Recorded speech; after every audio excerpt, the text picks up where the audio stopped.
Okay, hello, welcome back to another video. Now, recently a subscriber reached out to me via Lichess, which all of you can do, by the way, saying, "Sup bro, I'm a big fan, can I play one game with you if it's possible?" I then found out that he was from Namibia, which for the less geographically minded,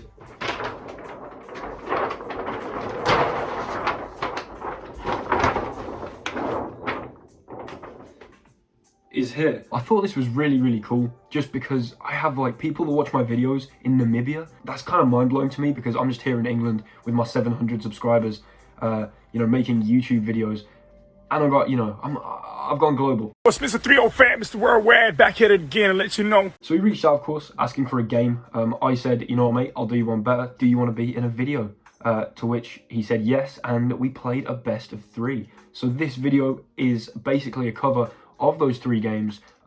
They took quite a while. We played 10-minute games, so I have cut them down, some of the sort of unnecessary footage from the game. So if you see the time is jumping, that is why. But yeah, this is the 3 games. I hope you enjoy. Kawende, thank you very much for reaching out. You actually made my day, mate, I'll be honest. Here are the games. I hope you enjoy. Okay, so here we are in the game. The special request is that I play e5 into my opponent's e4 and the King's Gambit. Awesome. Okay. You know, a lot of respect. You know, I can tell this is one of my many subscribers. Given that, you know, he's playing spicy chess, we like it. He's not being boring. He's playing bishop c4. Okay, g4, knight e5. This is the Salvio Gambit. I'm gonna go queen h4 check, king f1, and then knight c6. I believe is the critical line here. Actually, king f1 is kind of necessary in a lot of these lines, with g5, g4 against knight f3 and the King's Gambit. And okay, my opponent plays it. Awesome. Knight c6 here is the best move, I believe. And this is where I'm now out of theory. I'm not exactly sure. I think my opponent should play d4. If they take the knight, I don't think that's very good because you sort of relinquish any threat on here. Actually, what happens if they take this? I think I play bishop d4. Whoa. Kind of a spicy move. I'm a big fan. Okay, now what do I actually do here is the real question. If I trade the knight, and then can I play d5? As in, sorry, trade the queens, get the knight to g4. The knight is then loose, and when I play d5, I believe I attack the bishop and the knight.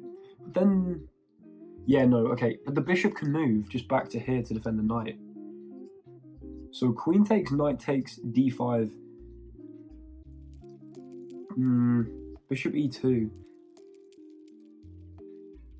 I mean, then I can take this pawn, actually. I'm kind of a fan of this because I get some really strong pawns here. Maybe I can play f5. If I take this here, I lose my queen. I feel like that definitely cannot be the idea. Okay, I'm going to play queen takes here. Not exactly confident in myself. But then we're going to go for... Oh, whoa. d5. I missed this. This just takes. And if I take here, then you take my knight. Which might not be very pleasant at all. Okay, all of a sudden, kind of stressed. Might be getting battered by my own subscriber here. It might actually be interesting to just play h5 here and say you can't come into the position. Or actually to e3. So h5 kind of forces the knight to f2 here, which may be a bit uncomfortable. I'm kind of willing to go for that. But I don't know, my pawns aren't looking too pleasant. My opponent has brought a novelty to me. I mean, I'm sure it's not a novelty to a well-rounded player, but I'm going to go for this. Maybe it's ill-advised, but my opponent's king's dislodged. There's still plenty of material on the board, despite the queens being traded. You know, there are still all of the minor pieces, so the king's safety could still be a problem. There are still plenty of pieces on the board. This knight has been forced back. We've got a bit of expansion over here, over to where the king is. This pawn's quite nice, but am I going to lose it? Likely. Here, you know what? I like this. Okay, we're going to centralize my knight. Although actually long term there might just be tempo for d4. I don't know what I'm doing. I'm not playing very well.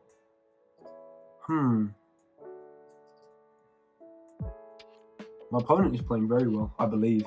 Although it's a King's Gambit, so who really knows what's going on at all. I expect we'll see bishop b3. And if I go like a5, d4, can I get away with a4? Maybe.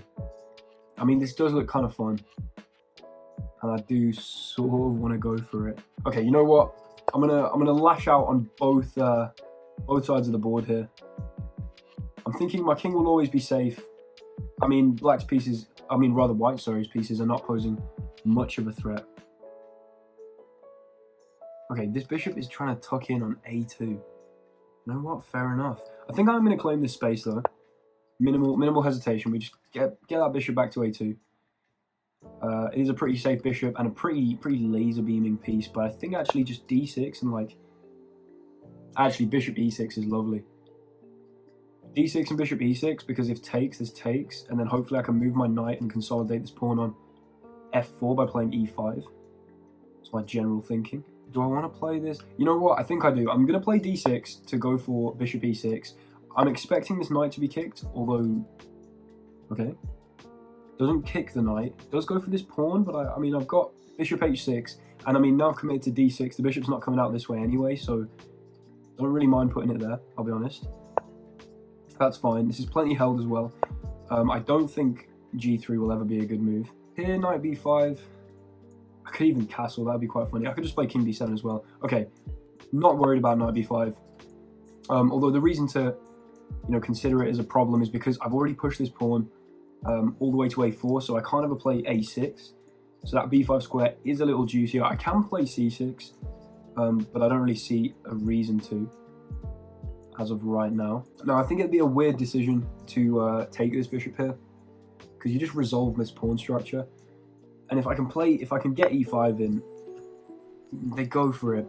And I sort of understand why, because you don't want to play b3, because I can take this and open my a file. You don't really want to let me take that to end up with either a rook that's just dead on a2, or a knight that's sort of underdeveloped. Maybe there was a rerouting idea to b4 that could have been interesting, but I do understand taking it. I do think it might be sort of long-term a little bit of a shaky idea though. Although again, could be completely wrong. You see, this threatens my pawn, but I'm going to just step back to g6 to protect it anyway, because I did want to vacate the knight from this square anyway, so I can play e5. And once I play e5, my whole position's looking a lot nicer, and I can sort of focus on getting this knight out, developing to the g file.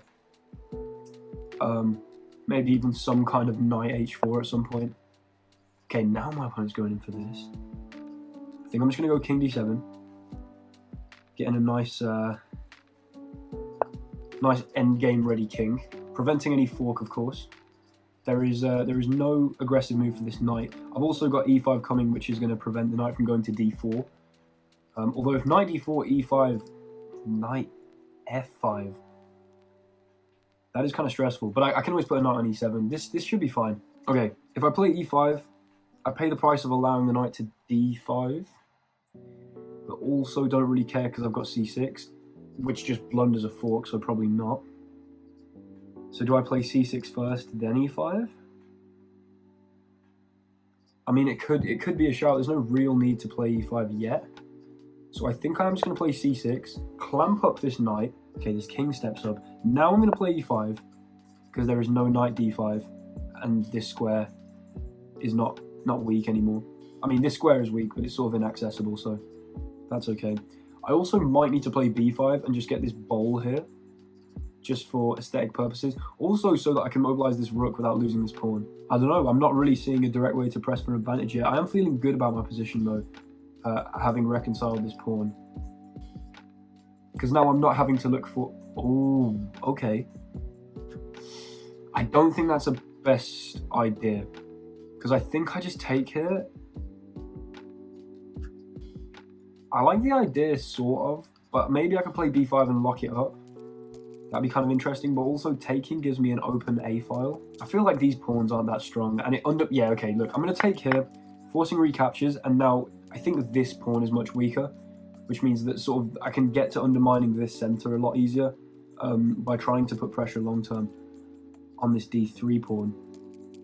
This knight is not doing well, so I think I'm just going to develop my pieces. I see absolutely no reason not to, and just go for like knight g4, sort of playing very nicely around my pawn structure. And as long as this knight doesn't move, which, I mean, if it does, it has to go to g1, then there's going to be no h3, so my knight's always going to be able to get to this g4 square. And I feel like I'm just sort of claiming a lot of nice space. Now I can go check. The king's going to have to go here to protect this pawn. And I mean, we've got an open g file. We're sort of attacking in the right way. Our pieces are coming across here. This is what we want to see. This knight has nowhere really. This knight has nowhere really. But I'm still yet to find anything concrete. Okay, I'm actually going to play this rook to g8. I want to keep this rook on the a file. Although this pawn is plenty held, I think this just is quite a nice presence to have here. Damn, okay. Oh, just going straight in for this. I mean, fair enough. Could just play king c7, and there's like nowhere to go. So I think I'm just going to do that. I have 1 minute 35, by the way. So that is immensely stressful. Only just properly realized that. Damn, okay. I mean, when I lose this, that would be very funny. You know what? I'm just going to go here and just say, I'm putting my knights, putting these knights on your face right now. There's some weird lines here, but I'm liking this prospect on g2. I think that's my means of attack. But my opponent is just absolutely, I mean, slightly over 200 elo lower rated, but they are playing a very, very good game. A performance very worthy of someone around my elo, which is not saying a lot, I'll be honest. However, it is, you know, Kawende. Aim high, bro. I'm hoping I'm pronouncing that right. If I've butchered your name, I'm so sorry. Now, this was a sort of obvious move. I just had the feeling it would be generally weakening and probably not a good idea. But now I'm actually thinking about it. This. Okay, no, actually, no, this is good. I think this is good. I take. I'm just going to break it all open. I am kind of concerned about rook f7 and my minute on the clock. But if they don't take, I'm going to get pawn takes h2 here. Okay. Wait, I can play pawn takes h2. That forces this. I have no time. Okay, check. I'm just going to take here. I mean, what is this position? Just look, I have 2 knights and 2 pawns on the h file. I have 30 seconds on the clock. This is not good. I mean, it is. This is hopefully very entertaining, but not good in terms of for me winning the game. Okay, now I've secured this pawn again. Hopefully I'm going to get some mating ideas. How can I reroute to like here or here with this knight? Okay, I've got to move so quick now. The lucky thing is this knight is so inactive, and this knight's also kind of inactive. I am stressed about this though, but I'm also thinking there's some ideas. It's definitely some ideas. I mean, it's pretty bare minimum requirement from a position, but no way. I've actually played it. I'll go here. I'm just going to try and go here. If check, I run here. I don't think there's anything else. But I have 21 seconds. I'm actually going to get rolled. Okay, I've got to clutch this out. Why did I do that? That was such a bad move. There's this. I've got no time. Oh my days. Okay, we're going to do here and protect this.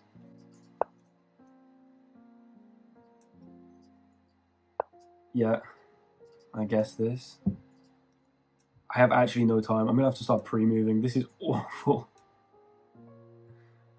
My opponent also has little time, but it's not quite as drastic as 12 seconds. They're going to be able to take this. No, they're not, because rook takes. Oh my god. I'm seeing something big here. Please. Please.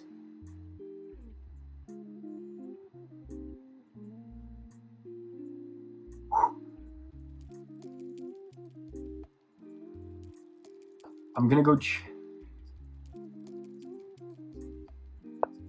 oh no, oh no.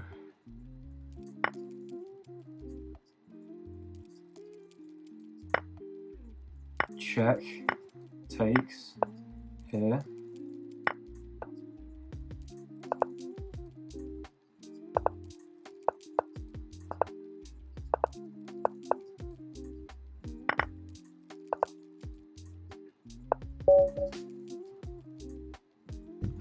Okay, so after losing the first game to my own subscriber, I had to win the next two, otherwise I would lose the whole thing. To keep this video from being like an hour long, I'm not going to do meticulous analysis of each game, but the key idea was there that my idea of playing d5, which I rejected because the pawn could take attacking my knight, actually was the right idea, because after there was knight d4 attacking c2, and the knight, my opponent's knight on g4 was still loose, so I would have had a big advantage had I played that. However, get absolutely crushed there with time management. And yeah, on to the next one. Okay, so here we are in the game. Me as white. I'm going to play e4. And we'll see what my opponent, what should I say, subscriber, replies. They play e5. Okay, we'll go knight f3 here. We'll see what they do. Okay, what will they play to a scotch? Will they take? They do. And you know what? I have the utmost respect. That's how you know they're a Will Taylor Chess subscriber. They play bishop c5. They do not take this knight and then play d6 like a tramp. They play bishop c5, and you got to find a lot of respect for that. My opponent takes. Okay, that is a line.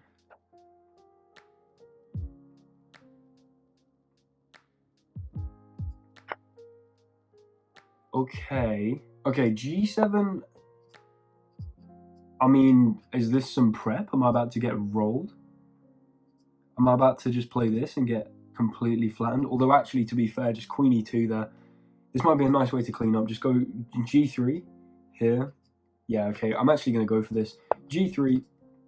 If they go queen takes e4, thinking there's a fork here, I just play queen e2, pinning the queen to the king. Exchange of queens happens, and then this rook is going to be mine because there's no way you can move it. And as I've said, yeah, you cannot take the rook here because then the king would be in check. So yeah, we see an exchange here of queens, and now material's equal, except from the fact that basically regardless of what happens, I'll be able to get a rook as well as a pawn in a desperado tactic at the sort of bare minimum. Okay, I respect that. So they give up the bishop instead. We'll take it, but to play f6 so they don't lose the rook. However, I'm going to give a check. I'm going to give the king a little tickle. A little tickle here. The king's going to have to move because this diagonal is terribly weak. And I'm going to go knight c3, and it's kind of hard for black to like move anything. I mean, this bishop can't move. I am just going to castle queenside, and I'm going to bring the rooks to the open files, and we're just going to have a kind of dream position. Up a bishop. Okay, so I'm just gonna hit him with a little rook e1. I mean, getting all the pieces active here. In fact, rook e1 is a disgusting move because there's all sorts of like nasty ideas here. The king comes up. Oh, this is funny. I can play this check. Yeah. Oh, okay. So if I go knight e4, sacking the knight to then play pawn takes here with a discovered check to attack the rook. Yeah. And if the king doesn't take, there's pressure on here. Sorry, not the king doesn't take, the pawn doesn't take. Yeah, this is actually really nice. Just drawing the king out into the open, getting them two, or rather those two dominant rooks. The king just moves off. My opponent realizes the danger they're in. However, now we can just play knight takes pawn here, winning this pawn, and just simplify into what is a completely winning endgame. If here, we can go back to here to hold the pawn. We can also give another little tickle, another little check. We can also go check here, actually. There's quite a few options. I guess they could block with bishop, but then maybe I just play bishop g4, and it's impossible to bring either rook to f8 because the bishop holds. I really like this move. Check. Okay, the king just steps out. That's kind of a bold move. I might go rook here. Okay, I actually meant to draw an arrow there. That was low-key a misclick, but luckily it was a very, or at least decent move. Intercepting the rook's attack here of the bishop. And if we trade off, then there's actually nothing really to do. I do have to be careful that I don't get forked here, but I'm going to try and like go for some check. Whoa.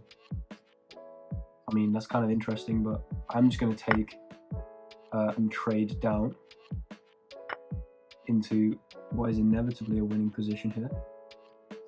Here, bishop e3, d4, just bishop at f4. I mean, I don't really hate it. I also don't love it because what is the need to give all that tempo? But at the same time, it's hardly doing me any problems. So I'm getting the bishop to f4, which is going to intercept the rook's attack here. on f2. So then we're just going to step back. I'm assuming my opponent will play d4. Yeah, they do go for it.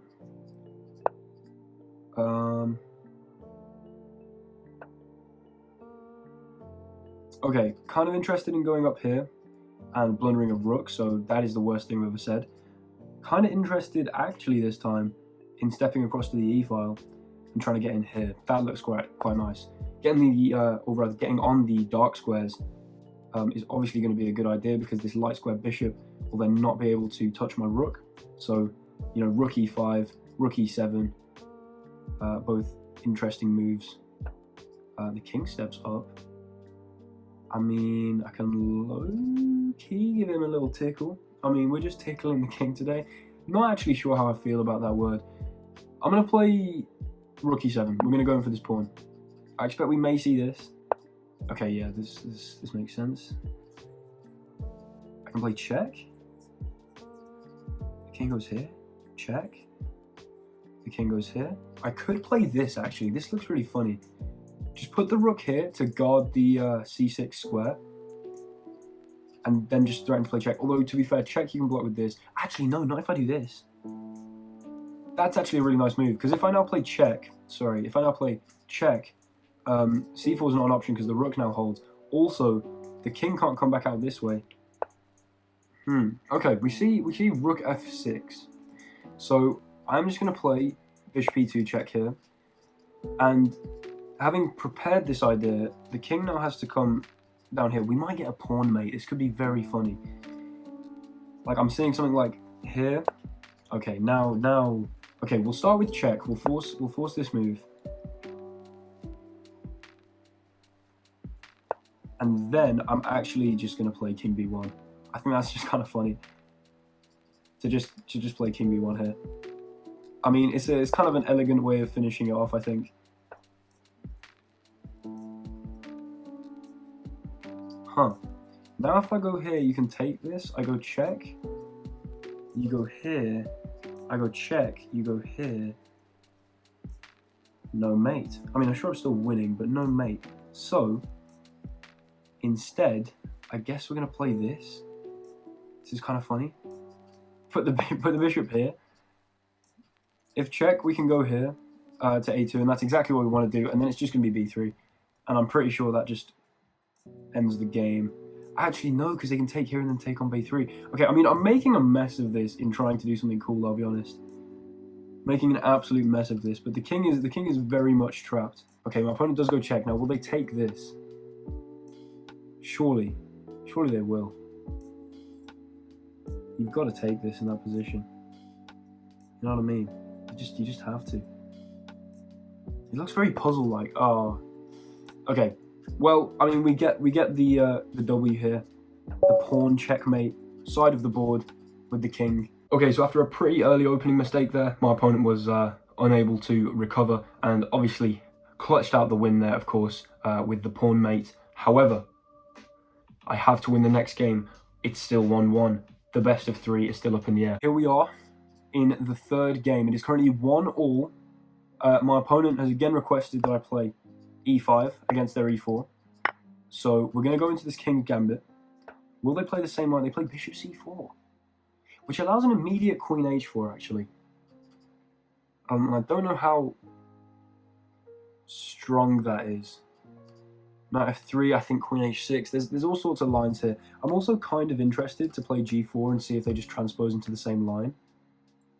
They're going for something a little different. Okay, surely if I play this, they won't then play. Okay, we are going to go queen h4 check. I mean, there is no reason not to. The king steps across. Okay, I think it should be d6 here. I think it should be d6. I'm going to go for it. d6, I'm sure we'll see the knight move now. We don't see the knight moved.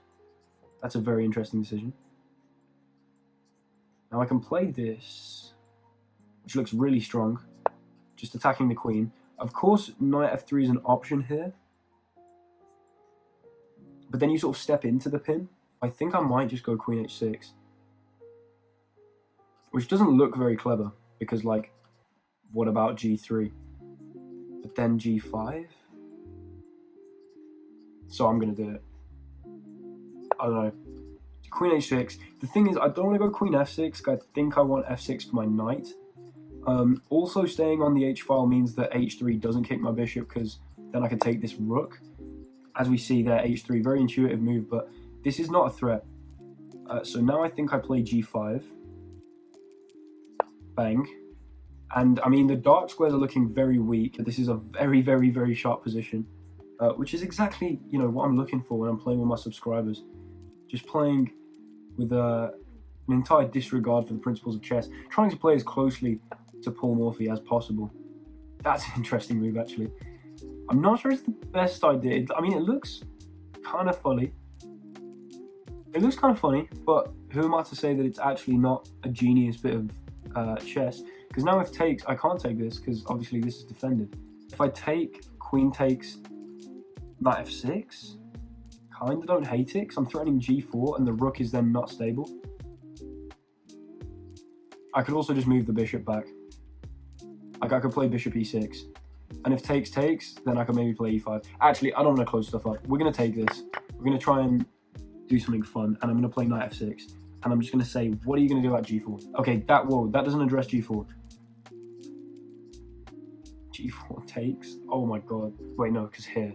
Takes my queen, take here, and then recapture the bishop. Okay, g4. I think this is the move we need. Wait, what if he takes with queen?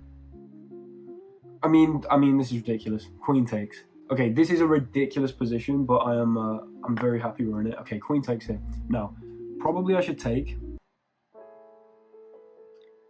I don't think g4 is good. No, I just forgot about queen takes.